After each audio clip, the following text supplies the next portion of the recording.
En el trabajo que hemos venido haciendo por todo el país, hoy estamos con Guillermo Castaño Arcila, un ambientalista de convicción, no un ambientalista de negocios, un ambientalista que lleva 40 años haciendo historia del medio ambiente en Colombia, en especial en el eje cafetero. Doctor Guillermo Castaño, bienvenido a Esta es mi opinión, ¿cuál es la suya? Y cuéntenos su trajín, su trabajo a través del tiempo por el bienestar de la sociedad colombiana en la parte ambiental.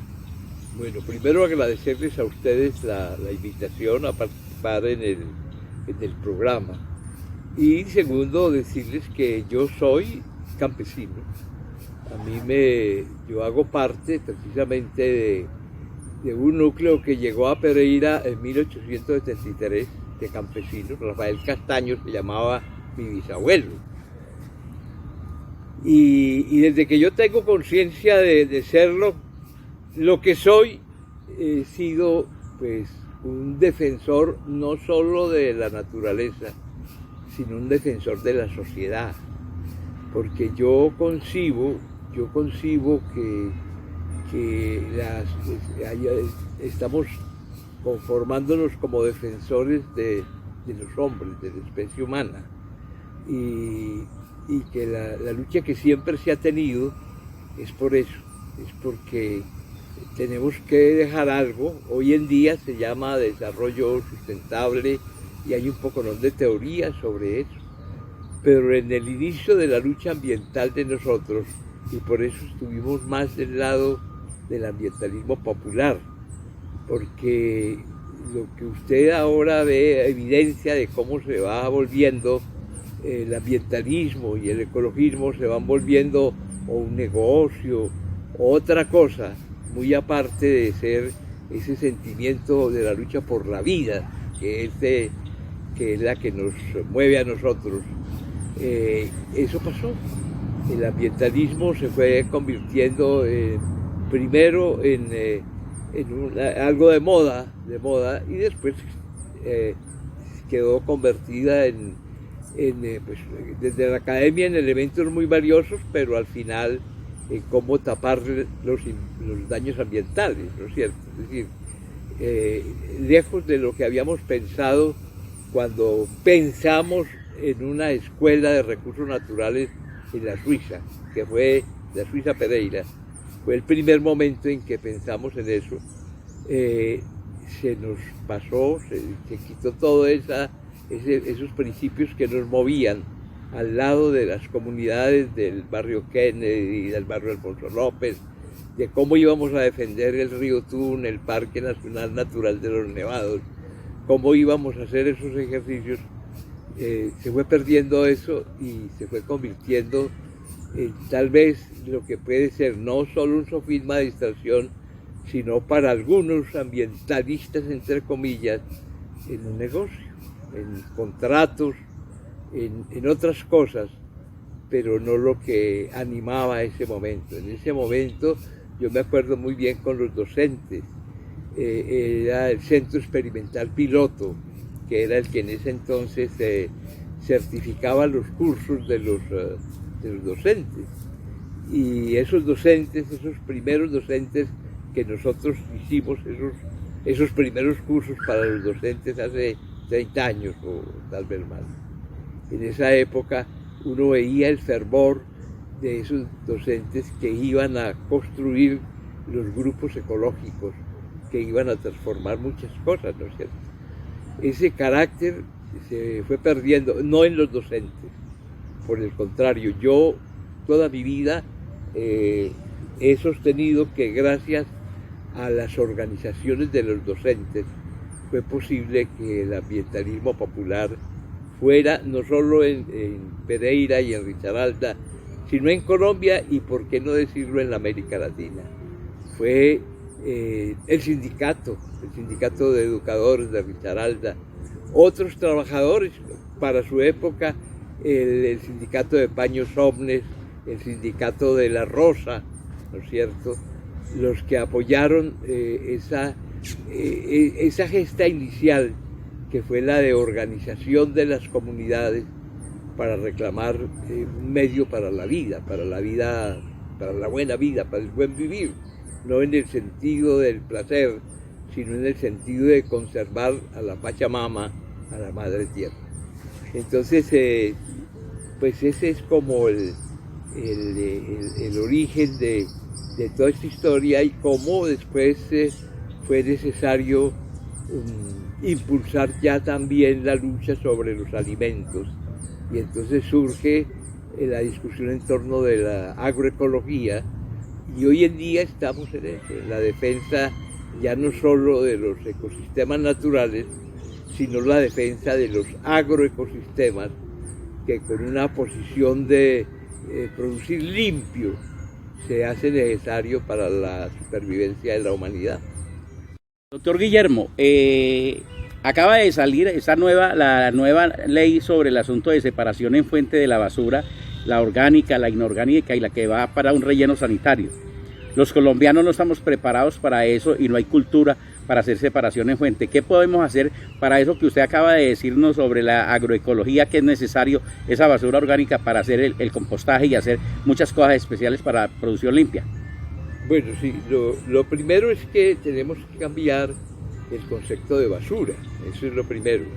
Es decir, nosotros tenemos que tener claridad de que nada de lo que hay en la naturaleza puede ser basura. Incluyo en esto entonces los alimentos, también parte de lo que pueden ser nuestros vestidos y parte de lo que pueden ser elementos que tienen un carácter de procedencia natural, ¿no es cierto? Eso es reutilizable en el mejor de los casos, pero también puede convertirse en procesos, por ejemplo, de compostaje, o pueden ir más allá. Nosotros tenemos la tecnología, por ejemplo, para el desarrollo de biodigestores que nos van a producir energía. Entonces, lejos de ver en esos elementos negativos, elementos dañinos, llamémoslo así, tendríamos que tener la visión de que nos pueden producir de un lado más energía,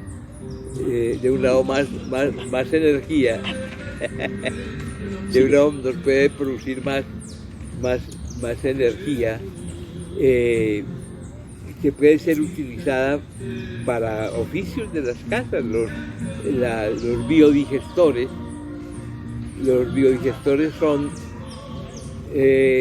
una fuente de energía, ¿no es cierto? Entonces, lo que no hacemos es muchas veces eso, es decir, utilizar esa energía que está ahí, que es una energía latente, no solo en las excretas, pues todo lo que va a ser orgánico, los residuos orgánicos se pueden convertir perfectamente en energía. Y lo otro, claro, en compostajes que van a enriquecer los ciclos de la materia van a ser enriquecidos y entonces se convierten en abonos orgánicos, ¿no es cierto? El compostaje como otro elemento mayor. Y el otro componente del manejo de lo que llaman las basuras está la utilización de lo que nos puede seguir siendo útil.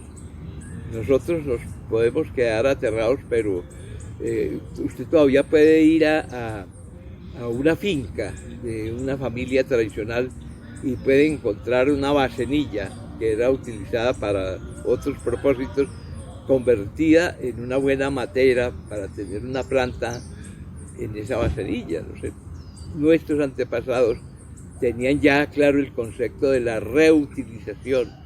Nosotros perdimos ese concepto de la reutilización.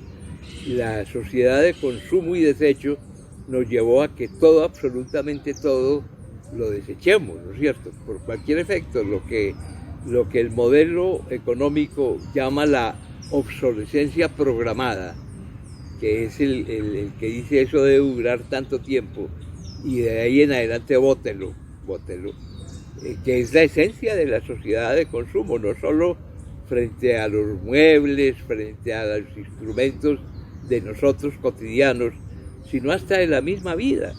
Nosotros, yo tengo 81 años y prácticamente una sensación que uno puede vivir en este momento con lo de la pandemia y todo este tipo de cosas, ya vivió lo que tenía que vivir, ¿no es cierto? Todavía no se atreven a decirnos, pues ya no más, ¿no es cierto?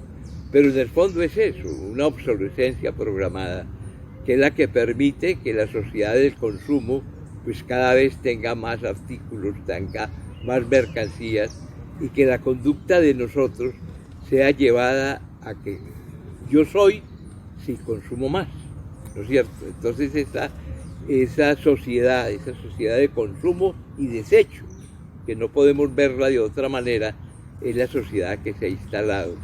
Y se ha instalado en el corazón y en el cerebro de esta sociedad. Entonces, por ejemplo, lo que usted señala como la posibilidad de utilizar cantidad de fuentes para la producción de abonos, de energía, como lo estoy diciendo, también se puede traducir en la posibilidad de reutilizar elementos que fácilmente pueden ser otra vez ponerlos a funcionar, que no hay ningún problema. Sin embargo, un señor Galeano, Eduardo Galeano, tiene un texto muy diciente donde habla de eso, y ese texto se llama úselo y tírelo, úselo y tírelo. Es decir, usted usa y tira. Lo que ahora estamos viviendo dentro de los conceptos de la pandemia, los tapabocas, cantidad de cosas, bótelo. ¿Qué pasa de ahí en adelante? A usted no le importa, bótelo, ¿no es cierto? Vuélvalo basura, entre comillas, ¿no es cierto? Entonces yo diría que el gran cambio es colocar las cosas como son. Los plásticos son producto de una línea de producción de unos materiales, y son las grandes empresas manufactureras de plásticos las que tendrían usted que decir, hombre, ¿y por qué no utilizar madera? ¿O por qué no utilizar otra cosa? ¿No es cierto? Porque tienen que ser plásticos, ¿no? Entonces, ¿cuándo la humanidad empezó a desechar la jícara, la bolsa de tela, lo que permitía reutilizar el instrumento, ¿no es cierto? No tirarlo, ¿no es cierto? Eso llegó un momento en que nos cambiaron el pensamiento y nos pusieron a que hay cosas que duran solo un momento y el resto se convierten en lo que se llama basura, ¿no es cierto?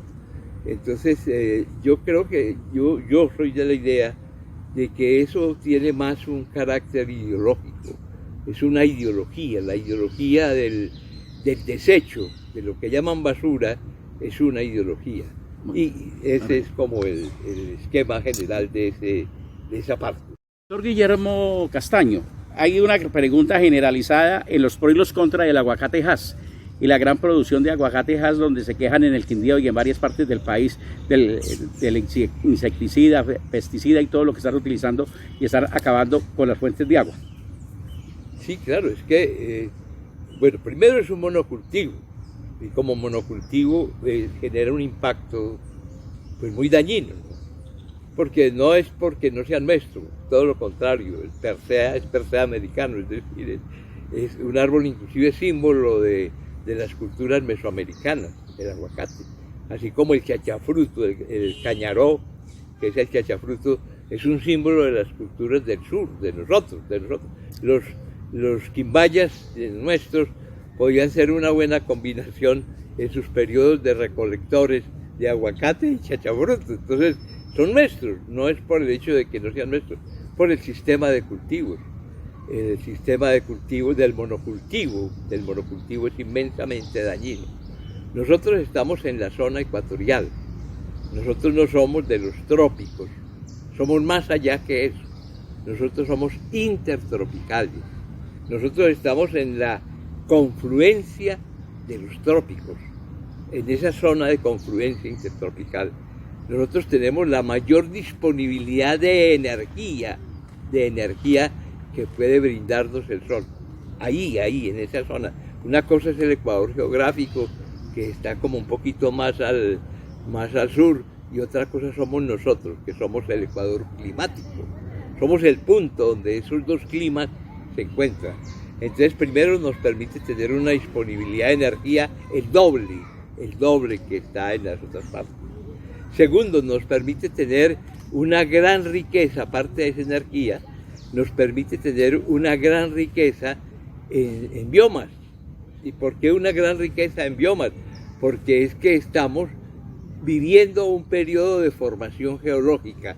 Las cordilleras, aunque nos suene pues como muy complicado entenderlo, pero la cordillera oriental, la central y la occidental son relativamente cordilleras muy jóvenes desde el punto de vista geológico, ¿no es cierto? Y están en procesos de formación. Entonces nosotros, los ecosistemas de nosotros son ecuatoriales andinos, es decir, tenemos una gran riqueza de disponibilidad biológica en esta zona, y desperdiciar eso es como si usted pudiera construir un edificio como era, por ejemplo, el cafetal tradicional de nuestros viejos, ese cafetal que tenía no solo por composición, tenía varios elementos, tenía la roza, tenía la cementera, tenía el potrero. Bueno, en la cementera tenía el cafetal, el plátano, el banano, los frutales, tenía el huerto alrededor de la casa, pero tenía el jardín. Tal vez desde el punto de vista biológico todavía no dimensionamos cómo es posible que todavía existan jardines con 200 especies y mujeres campesinas que manejan esos jardines. Teníamos las plantas medicinales, teníamos agroecosistemas que para Jurjevich eran los agroecosistemas más ricos. ¿Y por qué los más ricos? Pues por esa característica que acabamos de decir, porque tenemos esa gran disponibilidad de energía y tenemos esa gran disponibilidad de hábitat, desde las orillas del Cauca, en el caso de nosotros, hasta 4.200 metros, pero hasta que aparezca la nieve, también en el caso de nosotros. Entonces, esa gran riqueza nos permite tener construcciones de varios pisos, nos permite tener producción a nivel del suelo, a nivel de las hierbas, a nivel de las epífitas, a nivel de los arbustos y a nivel de los árboles. De ahí podemos tener, y si usted lo quiere ver así desde el punto de vista agroecológico, nos permite tener una gran disponibilidad biológica, porque podemos utilizar la radiación grande que le llega al árbol, la que sigue bajando y le llega a los bejucos, pues, y a las epífitas, y la que sigue bajando y llega a los arbustos, y la que sigue bajando y llega a las hierbas, y la que sigue bajando y llega a los líquenes y a los musgos. Todo eso funciona así en nuestros ecosistemas, y cambiar eso por un solo cultivo no tiene sentido. Esa gran riqueza desde el punto de vista biológico, cambiarlo por un solo cultivo. Ahora, cuando es un solo cultivo de herbáceas, como en el caso de la cebolla, es muy dramático. Pero el tiempo que el ecosistema aguanta el impacto de lo que le echan con lo que fumigan la cebolla, ¿no es cierto? Los organofosforados, los organofosforados con los que se fumiga la cebolla, es un tiempo corto. En cambio, en el aguacate no.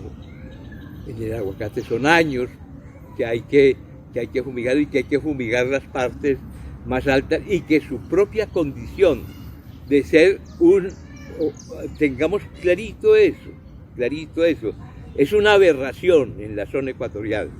Un monocultivo forestal es una aberración. Aquí no tienen por qué existir monocultivos forestales, tampoco es válido la existencia del eucaliptus o de los pinos, eso no tiene sentido.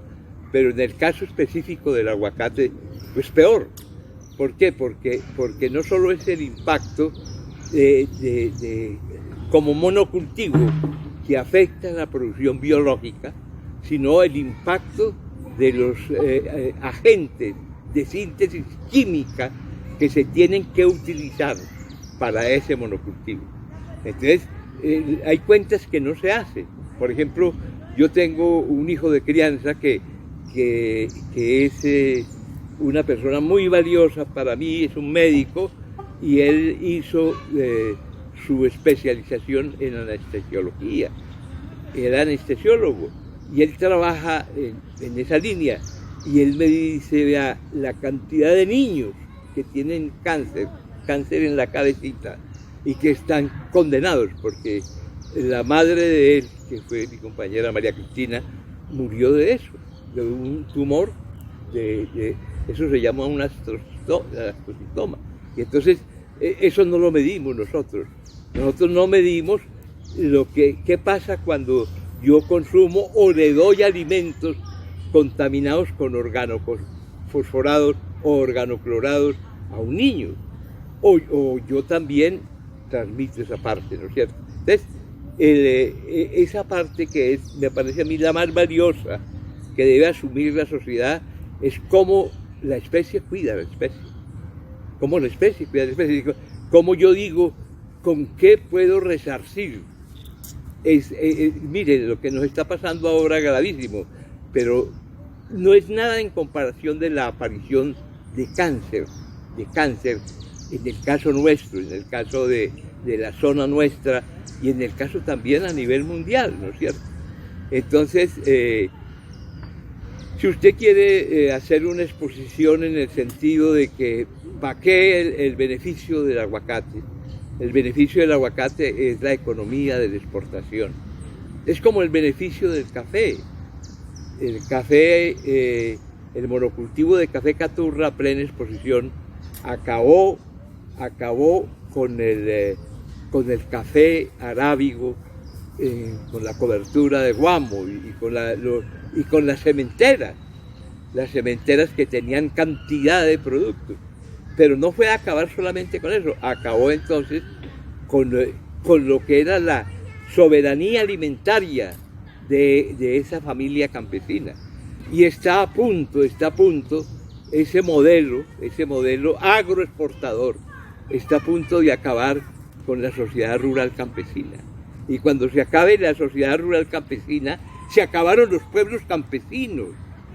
Es que ellos creen que con el discurso de la agricultura empresarial que reemplace al campesino que no fue capaz de competir, eso no va a pasar nada. ¿Qué va a pasar con los pueblos campesinos? Y en Colombia hay 1.100 municipios campesinos. Y de los 1.100 municipios, solo 100, en el mejor de los casos, son urbanos comerciales o urbanos industriales, solo 100. El resto son rurales campesinos. El día que se acabe la sociedad rural campesina en Colombia, se acaba la base administrativa de Colombia. Colombia es un país de municipios rurales campesinos. Entonces, la tesis de acabar con los campesinos porque no fueron capaces de competir, porque ya tenemos que tener empresarios del campo, porque ya tenemos que tener otro tipo ¿no? Y entonces las multinacionales ya están pensando en cómo se convierten en productoras de alimentos.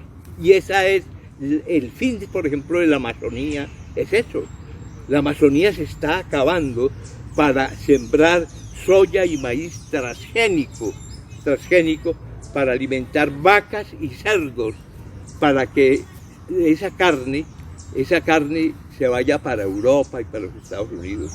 Están intentando industrializar el campo para acabar con el campesino, pero el campesino siempre ha sido resiliente, siempre ha aguantado. En medio de la pobreza ha aguantado todavía en el campo.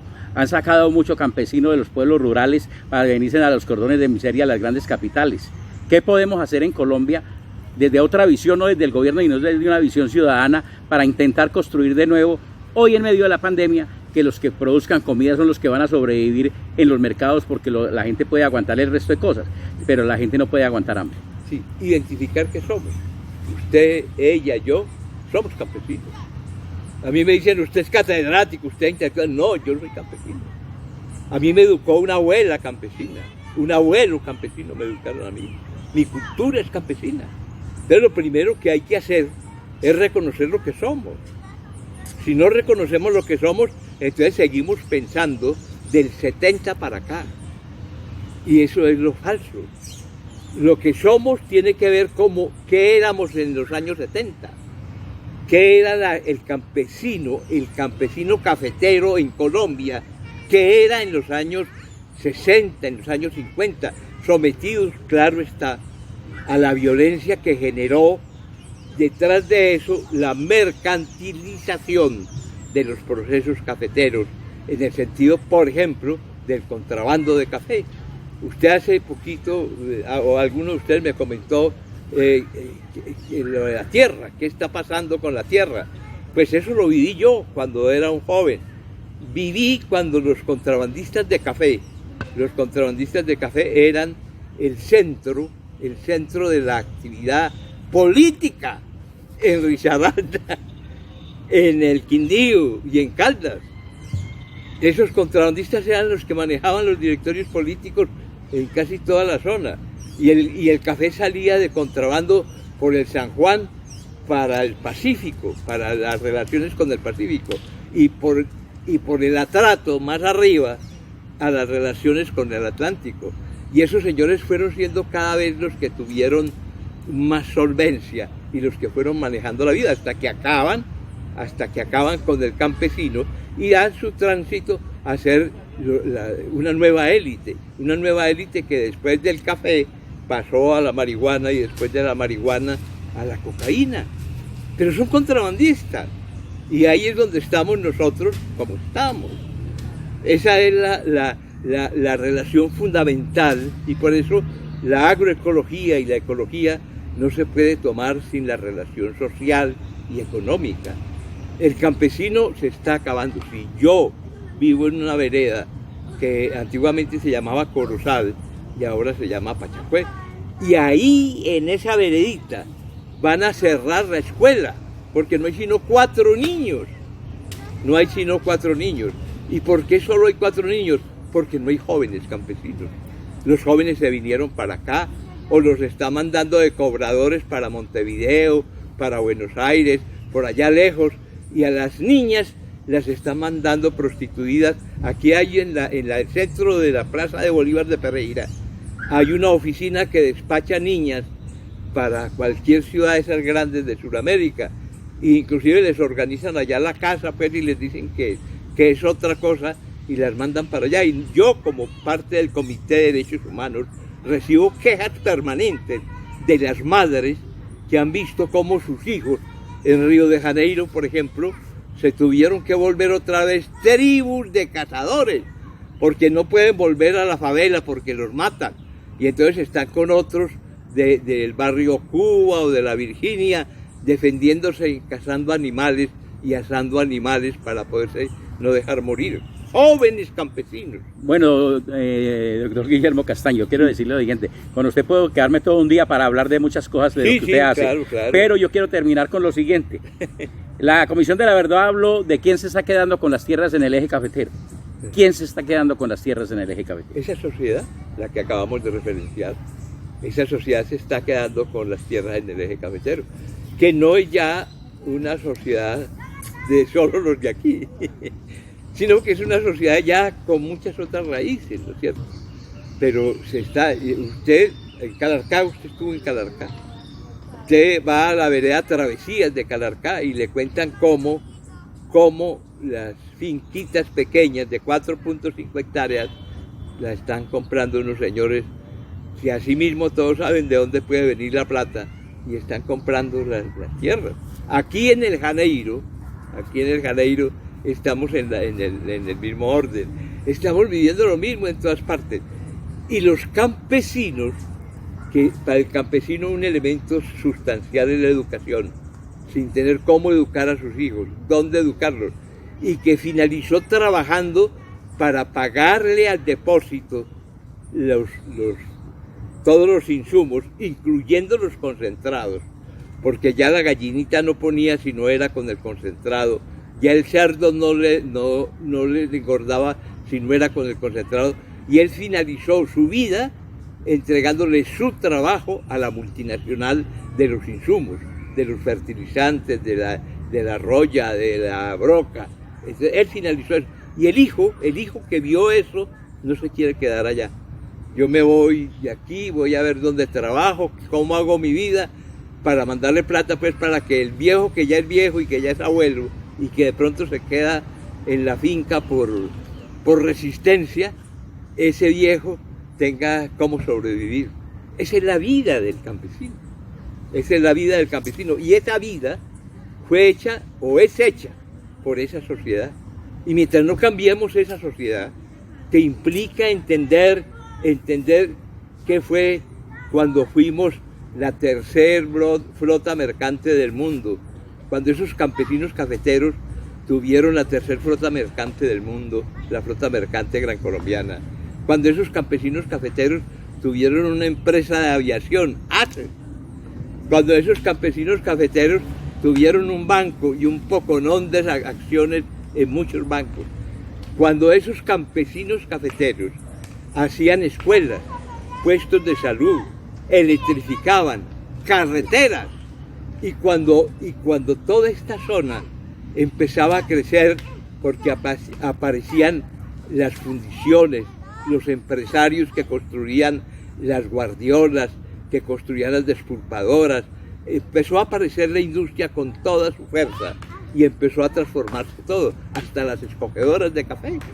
La primera huelga, la primera expresión obrera que hubo fueron escogedoras de café, y eso todo lo hizo el café, pero no el café, los campesinos cafeteros, la sociedad rural que después cafetera. Terminaron en manos de unos vivos que acabaron con todo y se quedaron sin nada, y hoy seguimos sufriendo las consecuencias de eso, profesor. De todas maneras, le quiero decir, esta es la primera vez que hablamos porque necesitamos hablar muchas cosas para contarle a este país realidades. No contar historia, no vamos a contar ni verdades ni mentiras, vamos a contar la realidad que estamos viviendo. Lo que estamos viviendo, sí. Gracias, maestro Guillermo Castaño, por estar con nosotros. No, gracias a ustedes, y gracias a ustedes precisamente para que se entienda qué es lo que vamos a vivir, y vamos a vivir esto, ojalá no, y tengamos la fuerza suficiente para no vivirlo.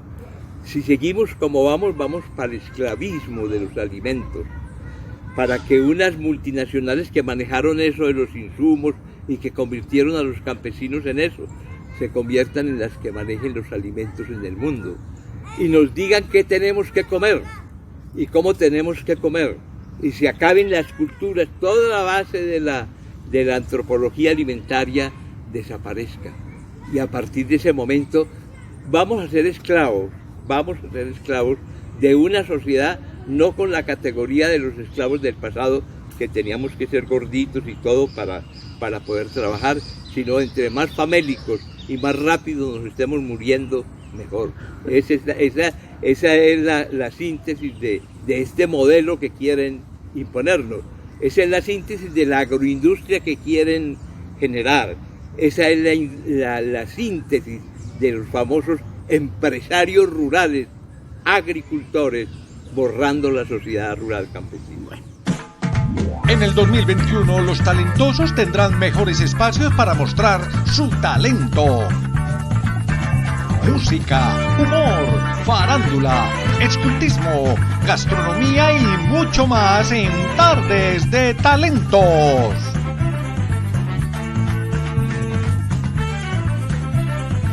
Y como si fuera poco, siguen los grandes invitados en Talentos Regionales Periodístico. Todo esto en un fin de semana con aislamiento inteligente. Sábados, Talentos Regionales, 2:30 de la tarde.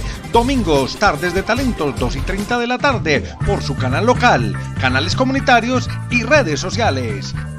JG Producciones, líder en entretenimiento.